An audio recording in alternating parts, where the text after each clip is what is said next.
Assalamualaikum warahmatullahi wabarakatuh. Jumpa lagi teman. Udah banyak yang komen tuh dari bulan kemarin ya, dari November, bahwa pengen tahu kelanjutan cerita dari Mas Rian. Ya karena Mas Rian mengalami cedera, mohon doakan aja supaya cepat pulih dan bisa update kembali. Kali ini saya akan berusaha untuk membawakan kisah dari Mas Rian. Seperti apa selengkapnya? Ini dia. Tapi sebelum kita masuk ke selengkapnya, kita berdoa dulu ya.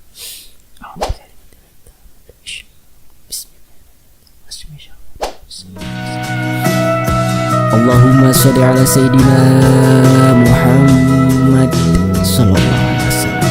Ini dia selengkapnya.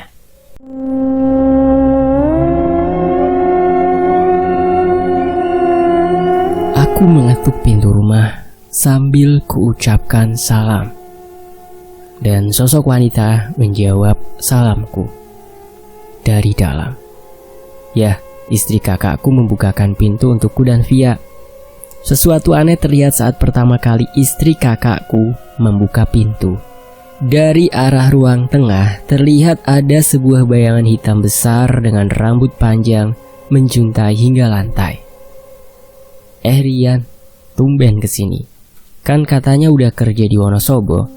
Atau emang sengaja kesini? Kata istri kakakku. Hehehe, iya mbak, sengaja kesini sekalian mau beres-beres kos. Soalnya kan masih punya kontrak kos, jadi sebulan sekali Rian ke Jogja buat beresin sekaligus nemenin Via mbak, jawabku. Walah, ya bagus kalau gitu. Ya udah sini pada masuk, langsung ke ruang tengah aja ya. Istri kakakku mengajakku masuk. Aku dan Via langsung masuk menuju ruang tengah. Suasana singgup sangat terasa saat kita mulai masuk ke dalam ruang tengah. Kipas angin besar yang dinyalakan tak membuat ruangan ini menjadi lebih sejuk. Padahal jendela pun sudah dibuka lebar. Ditambah di samping rumah ada pohon kelengkeng yang sangat rimbun hingga cahaya matahari bisa tertutupi oleh pohon kelengkeng itu. Aneh memang, harusnya jika sudah ada kipas angin, pohon rimbun, dan jendela yang terbuka, suasana ruangan ini harusnya sudah lebih dari cukup untuk bermalas-malasan karena saking nyamannya. Kemudian aku berkeliling melihat-lihat area ruang tengah. Di sekitar ruang tengah ada 3 kamar tidur dan 1 kamar mandi yang langsung terhubung dengan dapur. Aku menanyakan pada mbak iparku ini tentang ruangan-ruangan itu sambil berkeliling melihatnya. Wah mbak, rumahnya cukup besar ya. Ruangannya pun lumayan luas ini, tanyaku pada mbak Lis. Sebut saja mbakku ini mbak Lis. Mbak Lis sama mbak Iis ya? Iya Yan, lumayan ini, ditambah lagi biaya kontraknya murah banget, jawab mbak Iis. Ini kamar mbak Iis sama Mas Bono ya? Terus yang ini kamarnya anak ya mbak? Ana adalah nama anak pertama dari mereka. Iya Yan, ya walau udah punya kamar sendiri tapi Ana sering minta tidur bareng karena takut kalau sendirian katanya, terang mbak Iis padaku. Lah terus yang satu ini punya siapa mbak? Atau digunain buat apa? Aku menanyakan sebuah kamar yang terlihat sangat tertutup. Dan entah kenapa saat mendekati kamar itu, rasa mual terasa olehku. Padahal awalnya aku tidak masalah dan tidak ada rasa tidak enak badan. Nah itu Yan, mbak juga aneh sama kamar yang itu. Sejak kita ngontrak di sini, cuma 1 kamar itu yang gak boleh dibuka. Bahkan kunci kamar itu pun tidak diberikan sama kita, terang Mbak Iis dengan tampak sedikit takut. Mbak Iis terlihat sedang mempacking barang jualannya yang sebentar lagi akan dia kirim ke setiap pengirim. Kami sedikit ngobrol ngalor ngidul sambil sekali bertanya tentang rumah ini. Via yang dasarnya mudah akrab dengan orang yang baru dikenal, kemudian membantu Mbak Iis untuk mempacking barang jualan Mbak Iis. Sambil packing barang, Mbak Iis sedikit cerita tentang gangguan yang pernah dia alami di rumah ini. Dan gangguan yang sering terjadi adalah pada waktu malam hari.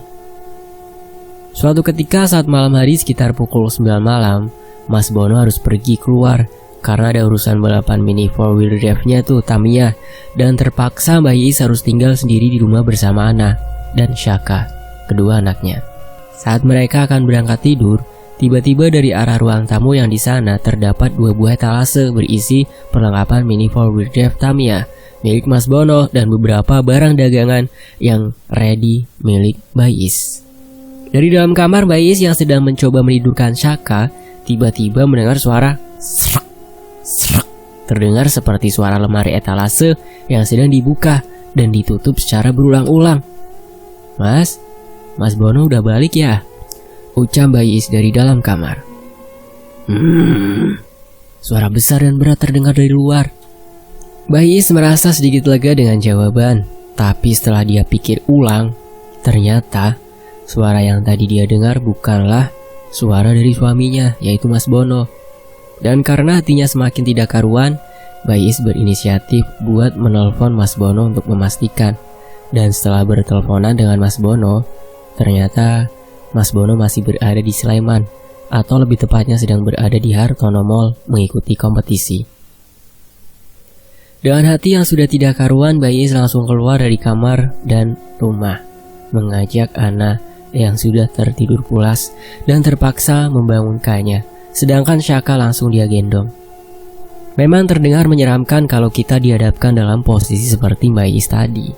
Tapi aku berpikir dalam hati, berarti rumah ini tidak hanya ditinggali oleh sosok makhluk tadi yang nampak saat aku pertama masuk.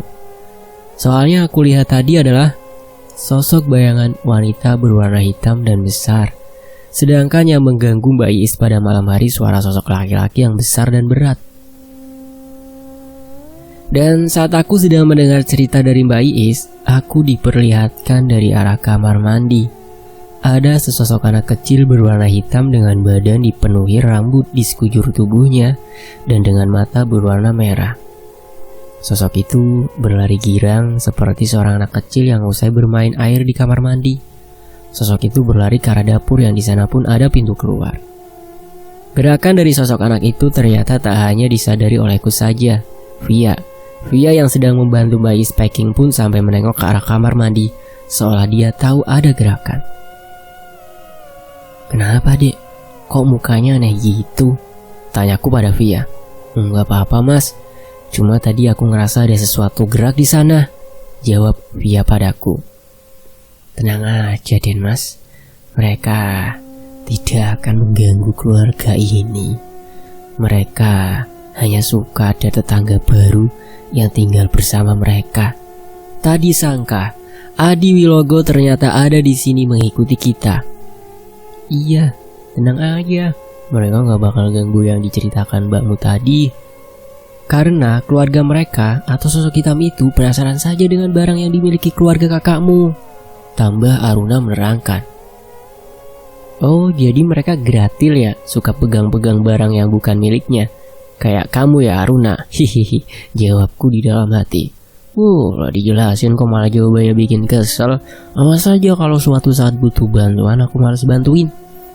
Aruna menjawab kesal dengan tampang seperti cewek yang lagi ngambek. Alah, gitu aja ngambek. Situ ngambek biar mukamu mirip kayak Laura di Sarkom kan? Ejekku pada Aruna. Hah? Laura mah malah cantik, dari namanya aja keren kok. Dengan nada mengejek Aruna menjawab.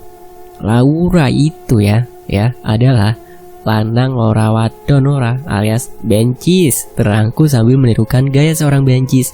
Dan tanpa disadari, gerakanku dilihat sama Mbak Iis. Loh Yan, kok gerak-gerikmu kayak seorang di Sarkem itu ya? Mbak Iis bertanya sambil cekikikan. Masa mbak? Hehe, maaf keceplosan. Sambil masih terus menirukan gaya bencis. Mas lu jijik banget sih. Awas keterusan, Via menambahi. Adi Wilogo dan Aruna yang masih melihatku dengan gaya seorang bencis ternyata malah ikut tertawa. Tapi Adi Wilaga tertawa dengan sopan seolah masih menghormatiku. Dan beda kalau si Aruna terlihat dia menahan tawa yang sebenarnya dia ingin tertawa lepas. Karena ulah Aruna dan aku malah bergaya seperti bencis, aku jadi salah tingkah sendiri. Takutnya malah ini dianggap serius, karena kata Via, gerak-geriku sama persis dengan bencis-bencis di Sarkem dan di Wonosobo. Untuk mengubah topik pembicaraan, aku kemudian mengarahkan pembicaraan kalau aku ini lapar. padahal baru saja makan. Aku bertanya pada Mbak Iis, apakah mie ayamnya sudah siap jual belum? Ya, Mbak Iis juga berjualan mie ayam di depan rumah kontrakannya. Bisa dibilang Mbak Iis ini berjualan segala macam barang yang bisa dia jual. Ternyata mie ayam sudah siap untuk disajikan. Aku pun langsung menyantap mie ayam yang sudah dibuatkan oleh Mbak Iis sambil terus Mbak Iis bercerita tentang gangguan yang ada di rumahnya ini.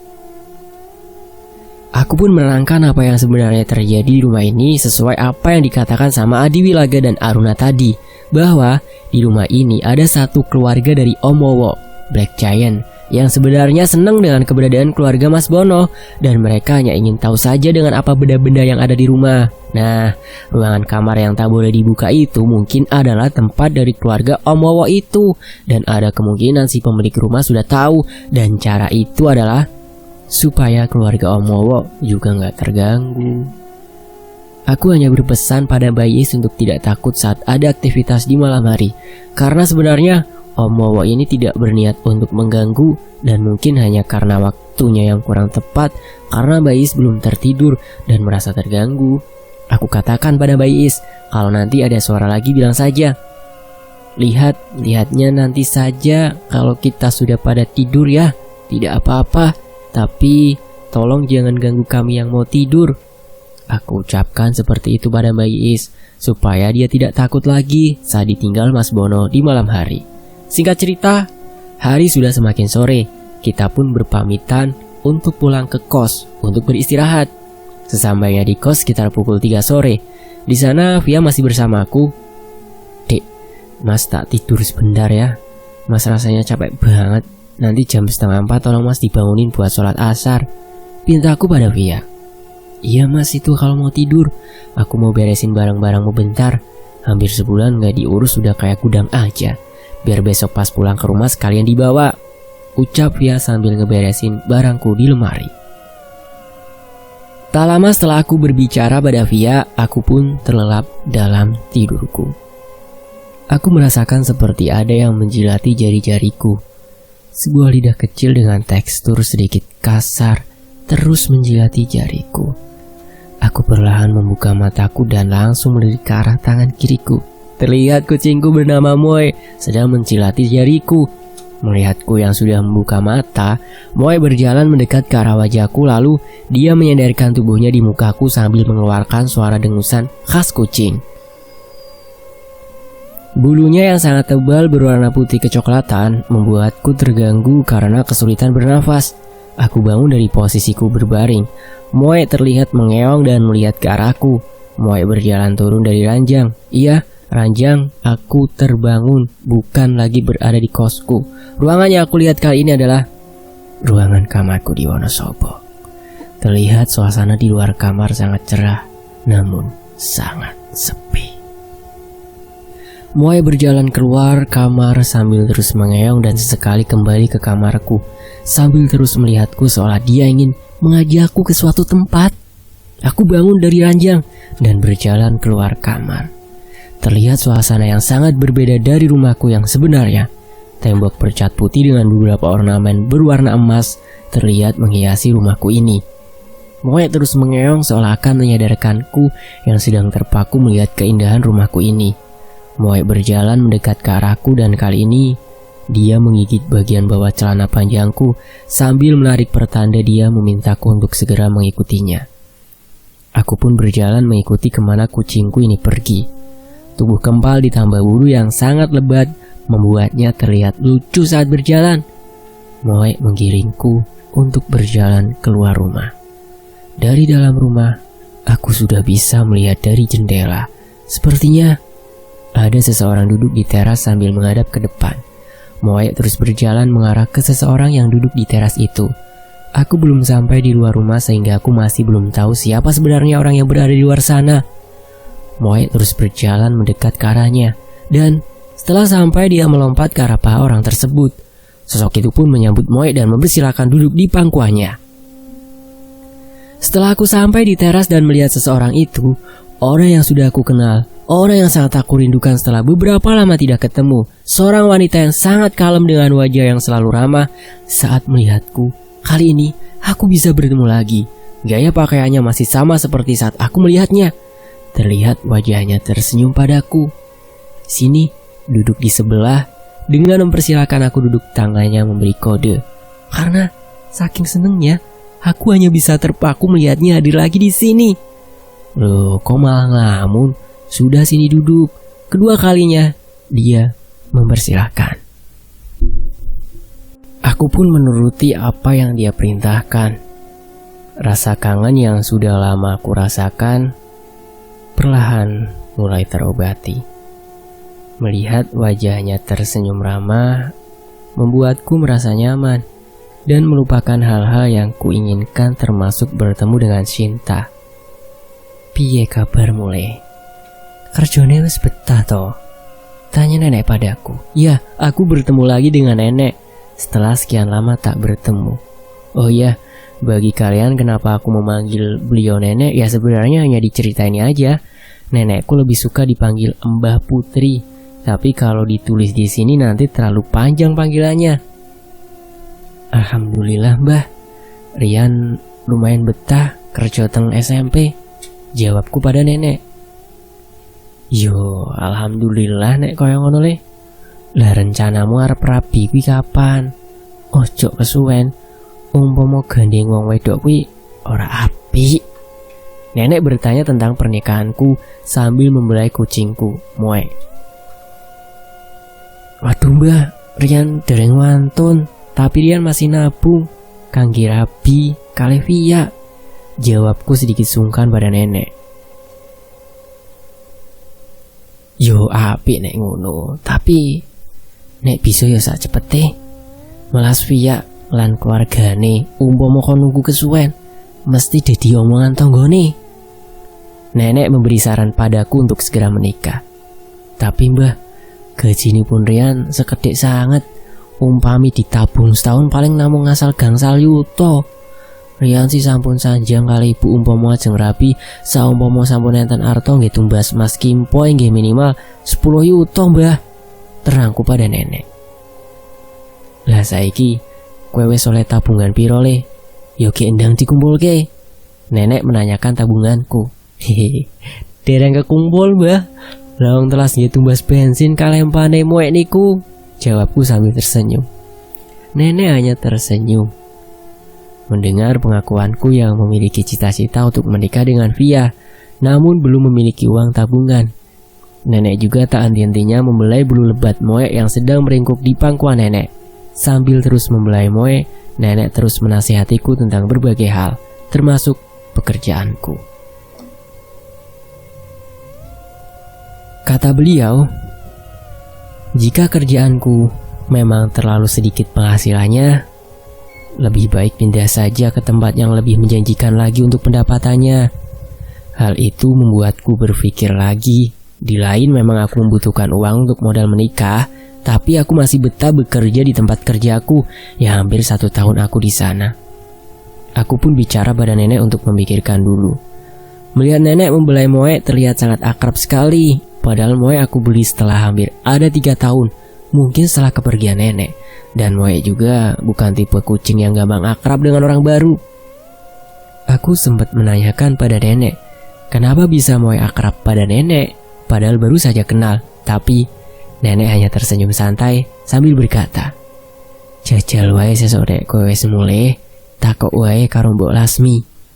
Setelah beberapa nasihat dan beberapa pertanyaan yang aku tanyakan dijawab oleh nenek, kemudian nenek menyuruhku untuk segera bangun dan segera melaksanakan sholat asyar. Moe kemudian turun dari pangkuan nenek, kemudian kembali menarik celanaku, tanda aku harus mengikutinya. Aku melihat tanda nenek kalau aku masih kangen padanya, tapi nenek berkata lirih, wes kono, manut karo Moe sek, gampang ketemu Simbah kapan-kapan meneh. Sambil mengayunkan tangannya sebagai tanda, aku harus segera pergi. Moe kemudian menuntunku masuk ke dalam rumah untuk kembali lagi ke kamarku dan memposisikan diriku untuk tiduran seperti tadi saat aku terbangun. Aku pun memposisikan diriku berbaring di kasurku dan kemudian Moe meringkuk di samping kepalaku. Setelah beberapa saat aku merasakan ada seseorang memukul pipiku dengan lembut sambil menyuruhku untuk segera bangun. Mas, bangun, udah jam 3:30 lebih nih loh. Katanya suruh bangunin. Tapi pas dibangunin susah banget. Suara Via terdengar samar-samar, sementara mataku belum terbuka. Iya, jawabku sambil mengumpulkan nyawa dan mencoba membuka mataku perlahan. Tapi saat aku perlahan membuka mataku, aku tak hanya melihat Via saja yang ada di sana, tapi Aruna pun sama ada di sana, sedang mengambil ancang-ancang untuk menamparku. Plak! Sontak aku langsung terbangun sambil menahan rasa perih bekas tamparan Aruna. Via yang kaget melihatku terbangun dengan ekspresi kaget seperti monyet yang habis dibius. "Dah mas, kenapa mas? Perasaan aku mukul pipinya pelan deh, gak keras banget." Via bertanya sambil kebingungan. Nggak apa-apa, ada jin somplak tuh, barusan aja main tampar." Aku menjawab sambil merasa sakit dan memasang ekspresi celingukan. "Makanya kalau dibangunin calon istri itu langsung bangun, jangan kayak kebo," ucap Aruna dengan girangnya. Aku pun bangun dari tidurku dan langsung pergi ke kamar mandi untuk mengambil air wudhu sambil sedikit menggerutu sama Aruna. Sekembalinya aku dari mengambil air wudhu, Via yang masih kebingungan malah meminta maaf padaku. Mungkin dia pikir aku kaget karena dia bangunkan, tapi sebenarnya karena ada jin somplak centil yang membangunkanku secara barbar. Singkat cerita, aku sudah menjalankan sholat asyar dan Via pun juga sudah mengerjakan sholat asyar. Aku duduk menghadap Via yang sedang melipat mukena yang memang aku sediakan di kosku kalau dia berkunjung kemari. Via menatapku seolah bertanya-tanya kenapa aku memandanginya. "Kenapa Thomas? Kok tumben banget melihatnya gitu banget?" Via bertanya padaku. Nggak apa-apa sih, aku cuma mau nanyain aja. Respon orang tua kamu sama aku itu gimana toh dek? Tanyaku seadanya. "Loh, tumben nanyain itu. Ya nggak gimana-gimana sih mas. Tapi baru kali ini loh, bapak sama ibu tuh mau nemuin temen cowokku. Dan ibu juga bilang kalau dia cocok sama emas," terang Via padaku. Gini, seandainya aku ajak nikah kamu 1 tahun lagi mau nggak? Maksudku kasih aku waktu 1 tahun untuk melamar kamu. Terus setelah itu kita nikah. Lagian kamu kan juga hampir selesai kuliahnya, tinggal tunggu skripsi aja kan? Spontan aku menanyakan hal itu pada Via. Via hanya terdiam sambil menunduk dan mukanya mulai memerah. "Kenapa dek? Tenang aja. Aku serius kok, aku gak main-main. Tapi sepertinya aku mau keluar dari pekerjaanku yang sekarang karena penghasilannya kurang. Kalau seumpama harus menanggung hidup kita berdua. Mungkin bulan depan aku mulai keluar. Aku udah ada pandangan mau kerja di mana dan itu pasti diterima." Aku berusaha meyakinkan Via. "Mas serius mau segera melamarku?" Tanya Via memastikan. "Iya mas, serius. Mas udah bicara sama ibuku," jawabku pada Via. Aruna yang berdiri di sebelahku malah ikutan melongo mendengar ucapanku. Dan tak lama setelah itu, sosok Adi Wilaga muncul dari luar kos dan sambil berdehem menyeret Aruna keluar dari kamarku. "Iya mas, aku mau kok. Ibu juga sebenarnya udah menanyakan itu tentang kapan kamu mau melamarku," Via menjawab dengan ekspresi senang. Singkat cerita, hari telah berganti dan aku bangun pukul 4 pagi dan langsung mengerjakan sholat subuh. Lalu kemudian berangkat pulang atau alias langsung berangkat bekerja. Aku mulai keluar dari area Jogja sekitar jam 5:04 dan kemungkinan sampai di kantorku jam 6:10 dan alhamdulillah. Di perjalanan juga sama sekali tak ada gangguan dari makhluk alam sebelah. Yang ada malah gangguan dari si Aruna yang terus menempel di punggungku. Karena tas yang kupakai aku taruh di depan sebagai tameng dari angin dingin pagi. Aku sempatkan untuk berhenti di sebuah pom bensin di daerah Sapuran. Daerah ini sudah masuk area Wonosobo. Dan kulihat jam sudah menunjukkan jam 5:30 Udara Wonosobo jam segini masih cukup dingin dan sangat sejuk. Setelah mengisi bahan bakar di pom bensin, aku kemudian melanjutkan perjalananku untuk menuju ke kantor. Di perjalanan, aku sambil melihat ke pinggir jalan mencari penjual sarapan pagi. Maklum saja, dari Jogja berangkat belum sempat mencari makan, soalnya belum ada penjual makanan yang buka saat itu. Aku berhenti di pinggir jalan melihat seseorang menjual sate lontong. Seperti yang kalian tahu, aku sangat suka makan sate lontong, tak perlu pikir panjang. Aku pun membeli sate lontong itu. Karena saking sukanya, aku meminta 5 buah lontong dan 10 tusuk sate. Setelah mendapat pesanan, aku lanjutkan lagi untuk pergi ke kantor. Singkat cerita, aku sampai di kantor jam 6:04. Keadaan sekolah masih sepi dan baru ada beberapa anak yang sudah berada di sekolah. Guru dan staf yang hadir pun baru beberapa. Aku langsung menuju ke kantorku untuk sarapan pagi sebelum upacara hari Senin dimulai. Dan ternyata di kantor sudah ada Mbak Ana yang sedang mencari berkas. Entah berkas apa yang dia cari. Mungkin tadi pagi dihubungi Pak Kepala Sekolah dan diminta mencari berkas. Terlihat Mbak Ana sedikit repot mencari berkas yang dicari. Aku menyapa pun hanya dibalas dengan Karena aku belum sarapan, maka aku putuskan untuk sarapan dulu saja dan nanti baru bantu Mbak Ana kalau dia belum selesai. Saat aku sedang asik menyantap makananku, tiba-tiba Mbak Ana teriak kegirangan. Alhamdulillah, akhirnya ketemu. Dicari dari tadi ternyata ada di sini toh.